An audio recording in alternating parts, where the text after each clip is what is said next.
안녕하세요. 반갑습니다. 우리 성찬을 나누어준 김명수 형제, 아들 은재가 코로나에 확진받아서 동영상으로 대체를 했습니다. 아름다운 가게에 일하면서 참 3분의 시간 자기 권리를 주장하는 것과 예수님의 십자가를 대비시키면서 극명한 대비를 통해서 참 하나님의 은혜가, 예수님의 은혜가 얼마나 놀라운지를 생각하며 감사하는 성찬 말씀 감사합니다. 김명수 형제 가족도 그렇고 우리 강종선 형제 가족도 그렇고 많은 몇 가족들이 지금 다시 코로나에 감염되고 지금 이 자리에 함께하지 못하고 있습니다. 다시 좀 심해지고 있는 느낌이 있습니다. 우리 다 조심해 주시기를 바랍니다. 서울에서 온 우리 김현진, 유남규 맞죠? 우리 부부 반갑습니다. 우리 유남규 예, 박수로 환영하겠습니다. 아까 환영했지만 또 환영하는 이유는 우리 유남규 자매가 우리 현수 아들의 영어 선생님이었거든요. 참 저희들한 특별한 우리 자매입니다. 환영하고요. 또 오늘 이 자리에 하는 우리 사촌 누님과 자영과 사촌 동생 세 분은 김해에서 미나리 사업을 크게 하세요. 그래서 미나리 좋아하시는 분들은 적극적으로 와서 인사 잘 하시기 바랍니다. 오늘은 참 좋은 일이 있습니다. 우리 이윤정 자매와 자매의 어머님이시자 우리 김진호 형제의 장모님이신 우리 양민자 어머님께서 드디어 세례를 받는 날입니다. 예. 아멘. 가족이 세례를 받고 하나님 나라에 들어오는 만큼 기쁜 소식도 참 힘든 것 같습니다. 하나님께 온 마음으로 감사드리고 우리 진호, 윤정 부부께 축하드리고 또 양민자 어머님을 온 마음으로 기쁨으로 환영하는 바입니다. 그리고 또 하나의 좋은 소식은 우리 병원에서 2주 이상 입원하면서 온 가족이 힘들었고 본인이 더욱 힘들었겠지만 이태호 형제가 많이 나와서 퇴원을 했습니다. 아직도 안정을 많이 요하는 상태이지만 그래도 그만큼 나와서 퇴원을 한 것은 참 감사할 일인 것 같습니다. 하나님께 감사를 드립니다. 마음 아픈 소식도 있습니다. 어제 김연경 자매 부친께서 소천하셔서 지금 장례식 절차가 진행되고 있습니다. 김연경 자매 정소영 형제에게 위로의 말씀을 전해 주시기 바라고 오늘 2시 30분에 장례 예배가 있을 것이니 조문을 하시고 자시는 분은 그 시간에 맞추면 더욱 좋을 것 같습니다. 오늘 말씀의 제목은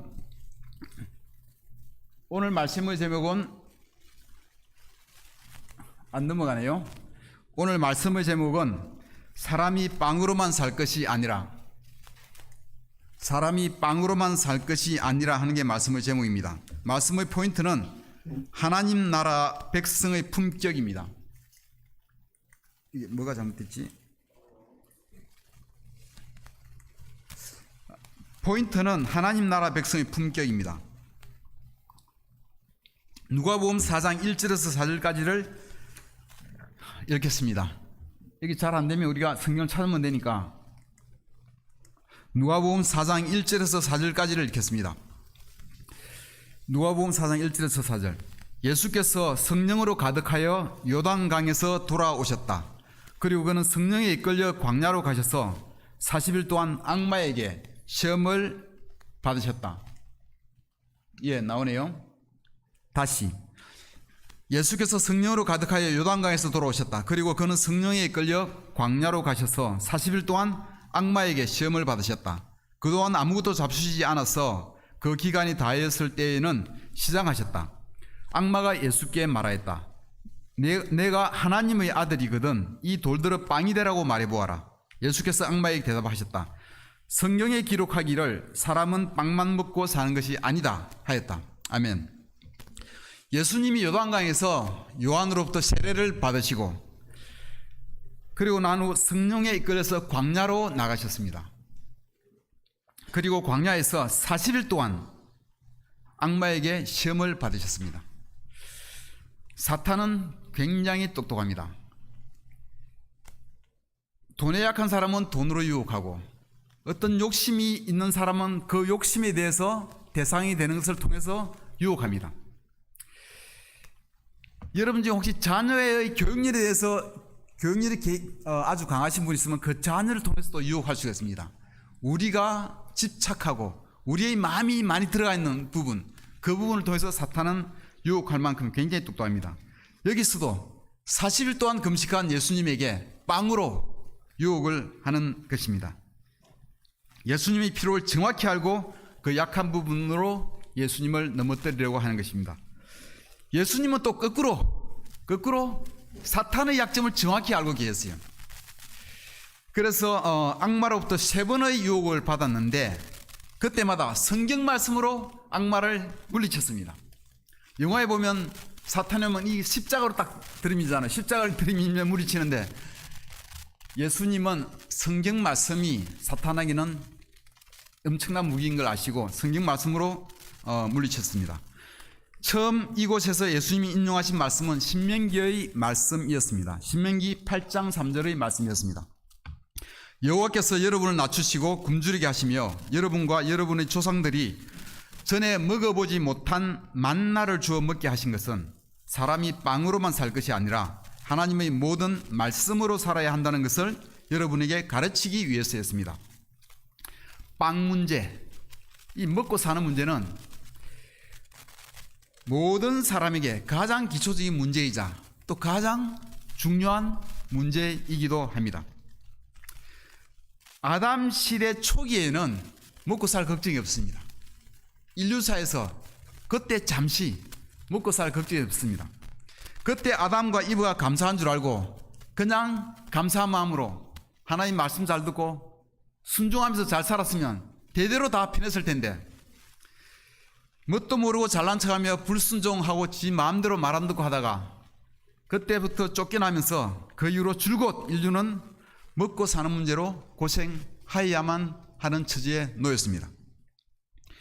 구석기 시대에도 그랬고 신석기 시대에도 그랬고 조선시대에도 그랬고 지금 엄청난 과학 문명의 이기를 누리는 지금 세대에서도 먹고 사는 문제는 우리의 주요 관심사가 맞습니다. 하나님은 아브라함 때부터 당신의 백성으로 점 찍어두신 이스라엘 백성을 마침내 하나님이 정하신 땅, 꿈의 땅 가나안으로 인도하기로 결정하고 인도하게 됩니다. 그러나 그들은 도중에 변화의 필요가 있었습니다. 그들이 이집트에서 노예로 살면서 익혀진 삶의 습관에서 벗어나서 하나님의 백성으로서 좀 수준이 다른 좀 하나님 백성으로서의 품격을 갖춘 백성이 되기를 하나님은 원하셨습니다. 단순히 이집트에서 가나안 땅으로 주거지만 이동하는 것이 아니라 그 이동하면서 하나님의 백성답게 품격을 갖추어 가기를 하나님은 기대하시고 가르치셨습니다. 그들의 생각이 바뀌고 기준이 바뀌고 삶이 바뀌기를 바랐습니다. 이집트에서는 먹고 사는 것이 그동안 가장 중요한 문제였지만 또 절박한 문제였다 할지라도 이제는 하나님 백성으로서 좀 수준 있는 그런 백성이 되기를 바랐습니다. 먹고 살기 힘들었을 때는 from hand to mouth, 손에서 벌어서 먹기 바쁘다고 하루하루 먹고 살기가 벅차서 다른 것은 엄두를 내지 못하였겠지만 소득이 올라오고 잘 살게 되면 우리는 여유가 좀 있게 됩니다.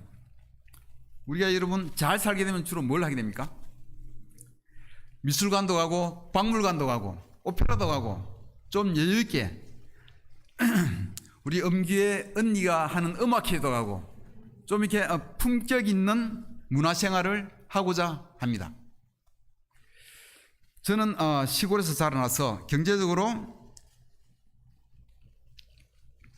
넉넉지 않게 살고 자랐지만 그래서 문화생활을 별로 하지 못했지만 아내는 서울에서 저보다 훨씬 더 좀 잘 사는 환경에서 자랐습니다.